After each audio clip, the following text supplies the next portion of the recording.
In today's video, we're going to talk about Saudi Airlines. In one of our question and answer session on my Instagram account, excrewnextcrew, there was a candidate who asked me to talk about Saudi Airlines. And in today's video, I will share my opinion. Should you apply for Saudi Airlines or not? Let's start.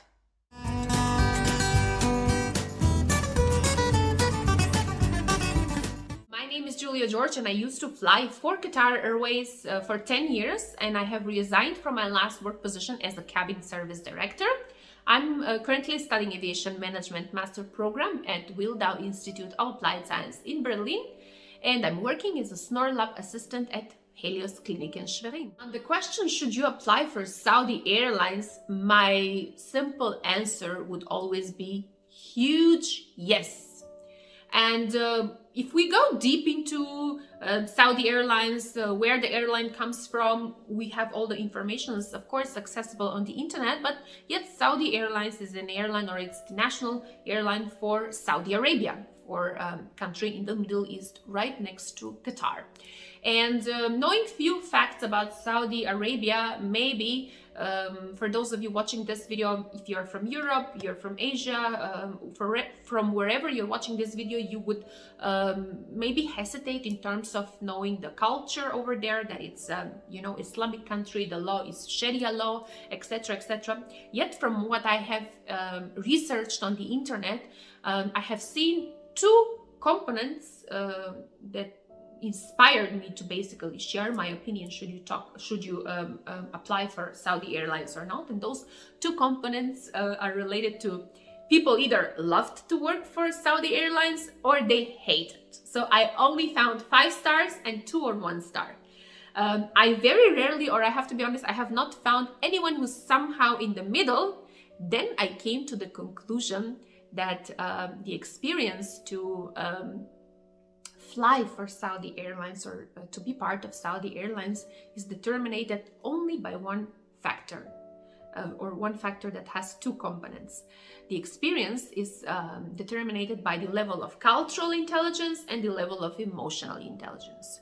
So I saw that culturally intelligent individuals, or culturally intelligent employees, and emotional intelligent employees, because cultural intelligence and emotional intelligence, they definitely go hand in hand.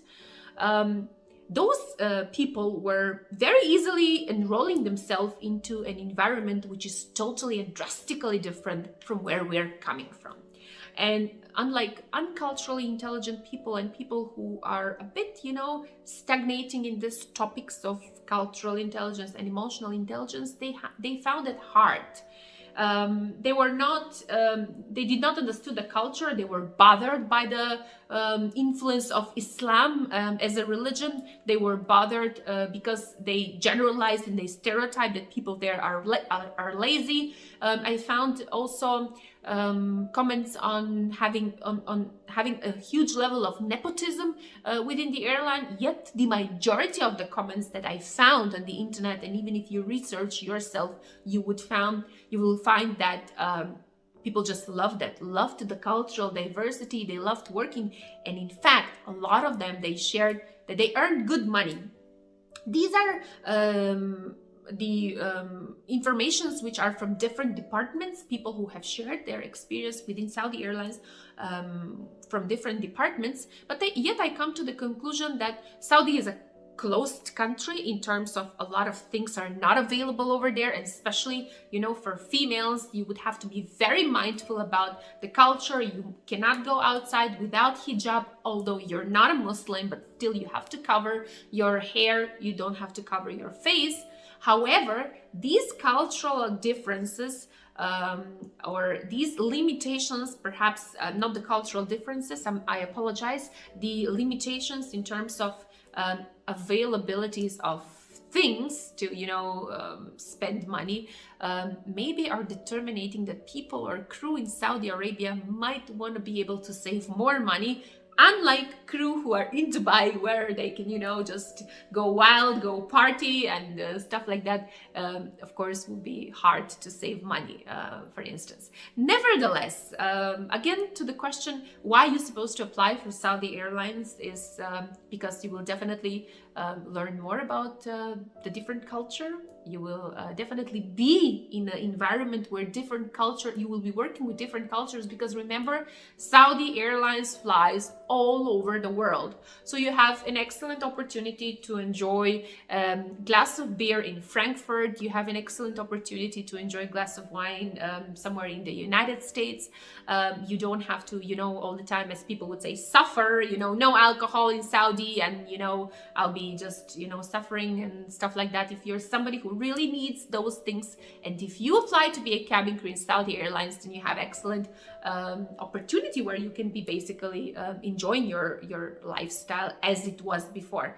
Nevertheless, you will learn a lot of things when it comes to different cultures, when it comes to customer experience, because just like in Qatar Airways, also in Saudi Airlines, you are going to be serving customers. You will definitely become someone who's more knowledgeable in terms of standard operating procedures when it comes to flying, and yet having a training, cabin crew training from such an airline, such as Saudi Airlines, is definitely a serious signature on your CV, which later on will determine your future career. If you apply to be a cabin crew in Emirates Airlines, in Etihad Airways, or in Qatar Airways, for instance, previously working as a cabin crew for Saudi Airlines is definitely a plus point. We're not going to go into a political discussion in terms of the blockage. Saudi blocked Qatar once upon a time. This is not something that a business organization is interested in. Believe me, we talk over here about growth of the industry, and every airline such as Qatar, Emirates, Etihad would want somebody who has been having a previous flying experience and have learned something, especially in a Middle Eastern airline such as Saudi Airlines. Definitely, you're asking me about applying for Saudi. Whatever opportunity arises in front of you at the very same moment, for whatever department that is accessible to you, grab it. Apply, prepare your CV, curriculum vitae, not a resume. Because if the airline is written that they want your curriculum vitae, prepare an outstanding curriculum vitae. Last but not the least, you've got a separate playlist over here on my YouTube channel, which is related to CV preparations, to a CV for a fresher. How can you make your fresher CV outstanding? You also have videos which are related to how your CV gets shortlisted. I spoke to you about the applicant tracking system. Just sit down, open a Word page, and write all the important things I talked about, and you will be successful. I can promise you that. Because if one thing I can stand by when it comes to my job as a cabin crew consultant, is that I know that you can succeed if you implement my knowledge, my experience, and my advices, because this is how simply every candidate has been progressing so far. If you have opened my Instagram account, excrewnextcrew, you will find a lot of testimonials out there from candidates who even had the chance to choose between two jobs because they were so good during that interview process. Thank you very much for watching this video, and I'm going to be seeing you very soon. Bye bye and have a nice day.